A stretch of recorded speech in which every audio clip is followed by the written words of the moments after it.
Hey guys, welcome back to the Gray Area. I'm Caroline Gray, and today we have another true crime and makeup special today. I'm pretty excited about it. Today we're going over the murder of Anna Borntreger, and it's a pretty crazy story. I was shocked by what I read and what I heard, and it is pretty crazy. So viewer discretion is advised. This is going to get kind of gross, kind of detailed, and yeah, probably not suitable for younger viewers, so don't watch it if you are young. All right, guys, so buckle up, grab your makeup, grab your snack.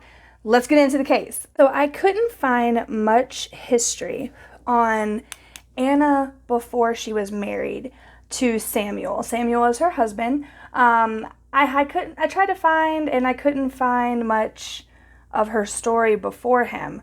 So we're going to pick up where they started, basically. They got married when they were both in their early 20s. Samuel Borntreger married Anna. And in the next 6 years, they had a total of 5 children. Pretty much back to back. That is insane. Anna was said to be quiet and timid and a very good mother and super just polite and all around a really great person. And same for Samuel. I mean, even in the city, I guess I forgot to tell you, they're Amish, and this is an Amish community they live in, and it was right outside of Missouri. This is in like Harrison County, Missouri. Samuel did cabinet work. He did cabinet work within like the city for actually like the courthouses and the police station, which is pretty crazy. But, Samuel was a carpenter and he was really well respected and polite, and, their marriage looked great from the outside. Anna died December 4th, 2006 at 26 years old, and nobody really kind of came forward or spoke up that this was like suspicious that this young girl just died at 26 years old. But it was said that in the final coroner's report that it was liver failure, and she even died with there was coroner pictures, and she even died with yellowing of the skin, which concluded that it was liver failure that killed her. Nearly 10 years later, on January 10th, 2016, her husband Samuel goes into the local sheriff's department, sits down with them, and confesses to killing his wife almost 10 years ago. Okay. He said he was there voluntarily and that he needed to release this burden and confess all his sins so that he could become a bishop. Nice. He goes on to confess of poisoning her by putting antifreeze into her sweet tea. And then after that didn't kill her fast enough for him, this guy put battery acid up her rectum. Yeah, you heard that correctly. Battery acid up her rectum. So all of this took place within a 2-week time frame, and he even admits in the confession tape that he knew that this was hurting her. He knew this was bringing her pain. At one point he even said that he got a little bit of the battery acid on his hand and was like, wow, that really hurt. No shit. So he started giving her the battery acid about a day or two after the antifreeze. Like I said, it wasn't going fast enough for him, so he thought he would just speed things up with some battery acid up the butt. I don't understand what he was thinking there, but, crazy people. So, officers are just, shocked at this crap, This is, the sweet cabinet maker who, built their desks. They had no idea that he could be behind something so monstrous and so cold and disgusting. So they had a job to do. They had to basically prove that this happened 10 years ago. So this is now a cold case, and they're having to start from scratch with basically nothing but a confession. And unfortunately, in the state of Missouri, a confession is not enough to prove conviction. So they've really got some work to do, and they have nothing to go on. Fun. They really need to find a motive here. So they start digging. They start interviewing the Amish community, But, the thing about the Amish community, you guys, is that they don't like the law. They call it the law. They don't like cops knocking on their door. They don't like to be questioned. They don't like to be involved. They keep to themselves. These are the same people that have no electricity. They ride around on horse and buggy. They're not accustomed to what we are. So they really just did not want to be involved in this investigation whatsoever. Of course, it's hard to track anybody out there. No electricity, and it's impossible. So the police knew that there was a Amish hierarchy, if you will, and they knew they needed to go to the bishop, who would be the top of that hierarchy. He's the one that pretty much ran that shit. So they tell the bishop about the confession and, all the disturbing shit that Samuel has now told them. And they're like, what? Samuel? Not our Samuel. And they start asking, how was the marriage? How were they together? And of course, everybody in that community, Bishop included, are like, they were so great. They were the best couple. They were so happy. A bunch of bullshit. So once the police feel like they just hit a wall, they went back to the morgue and tried to dig up the files to find exactly what it was 10 years ago that killed her. And that's when they found that it was liver failure, which kind of contradicted the confession. So it would have been her kidneys destroyed if the confession was to make sense. If the poisoning truly did happen and the battery acid is what killed her, it would have been her kidneys, not her liver. So the cops are now thinking, is this a hoax? What's going on here? So the cops need to exhume Anna's body for further testing, which is clearly, it's so disrespectful in the Amish community. It's actually forbidden. Once the cops told him how necessary it was, the bishop allowed it to happen. So they exhumed her body and they tested her hair follicles, nail clippings, and her tissue for any traces of the antifreeze or the battery acid. So 6 months go by. They don't find anything in that evidence. They're feeling like they're hitting a wall. They don't know what to do.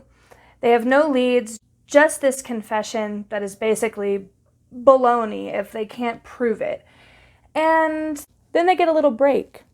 Eli Borntreger gives them a call.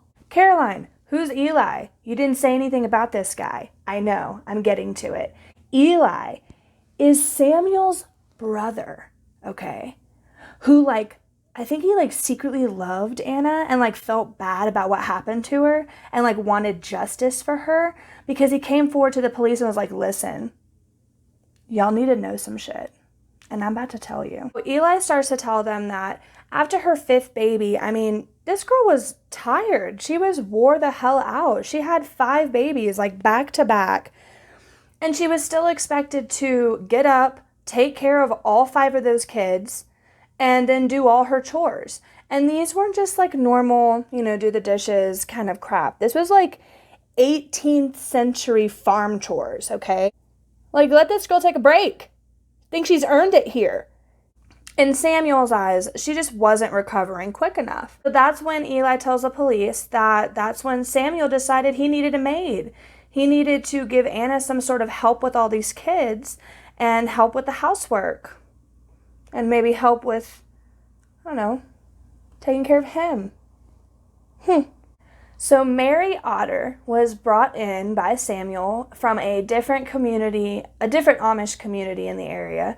And she was to be their maid and was also to just help Anna with the kids. But then she started also working in the carpenter's office with Samuel. Some flirting happened. And when the bishop caught wind of this, any kind of, affairs or anything like that was totally frowned upon in the Amish community. So when the bishop found out about their discretions, he actually banned, kicked her the hell out, told her, hey, yo, get the hell out. We're going to send you to Indiana or something. And then the church excommunicated Samuel for 90 days. When he came back, it was only weeks before Anna's murder, death, whatever you want to call it so far in the story. So Eli also tells police that, surprise, Samuel and Mary are now married. And it was actually only 2 weeks before Anna actually died that Samuel asked Mary to marry him. Crazy, right? They were officially married 6 months after Anna died. And it was also found out that Mary was 3 to 4 weeks pregnant before they got married. Ooh. So finally, police have a motive, moving out the old wife to bring in the new wife. They finally had something to go on besides this crazy random confession. And also, they got new crucial evidence that showed that Anna actually went to a regular medicine hospital while she was sick. So they rushed to get those files, and literally the first page, the police said the light bulb went off in his head of how she died and why she died of a liver failure. He had been feeding her Tylenol round the clock.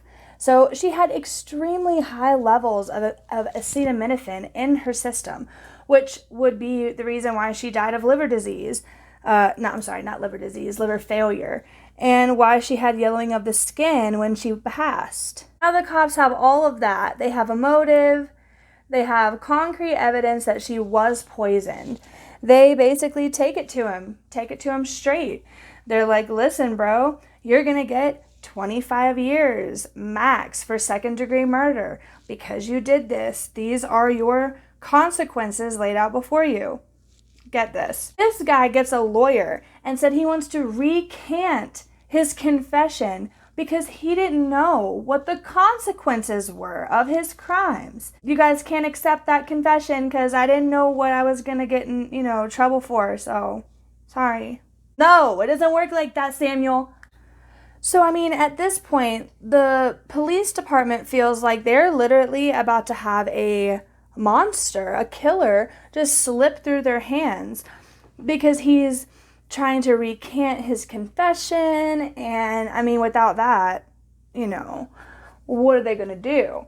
These police officers are not stupid, though. They know how this whole thing works with the Amish community. So they go right back to the bishop and they let the bishop know, listen, dude, if he doesn't plead guilty to second-degree murder, this whole community is going to have to go to trial. The children will have to testify. You will have to testify. There is no get out of jail free card because you're Amish. So you're going to have to talk to your boy. Talk to your boy, Bishop. The bishop hears this and he was like, oh, don't want to do that. And they even said we're going to have to possibly exhume Anna's body again for a second time for further analysis. And he was like, definitely don't want to do that. So I have like fuzzies all over my brush. Okay. So basically they want to set up a meeting. The bishop is like, let me get in there and talk to Samuel's ass. Let me get a piece of that ass. Schedule a meeting at the local county police department, and Bishop walks in, ready to go. He talks to Samuel. They pray. The Amish are not one to get mean or loud or very emotional. So it was quiet. It was a calm meeting. So, after the bishop leaves, it's really awkward, but he admits and pleads guilty to second-degree murder, and he had to serve 85% of his sentence, which was 25 years. So he will spend over 21 years in prison, which is definitely not enough. I don't think he got what he deserved, but that's our justice system. So that was the terrible story of Anna Borntreger. And it was really sad. She didn't deserve that. She was a sweet, good mom. And those poor kids don't have a mother now. And they were robbed of that. She was robbed of being a mother to them by this crazy dude who basically just got sick of her, being sick or being tired from having all of his children. So he just was like, nope, you're out. I want a new one. And I'm going to do it the most craziest, sick way possible. I don't know. I'm glad he's in jail. Do I think he needed to get life? Yes. But it is what it is. I hope you guys like this story.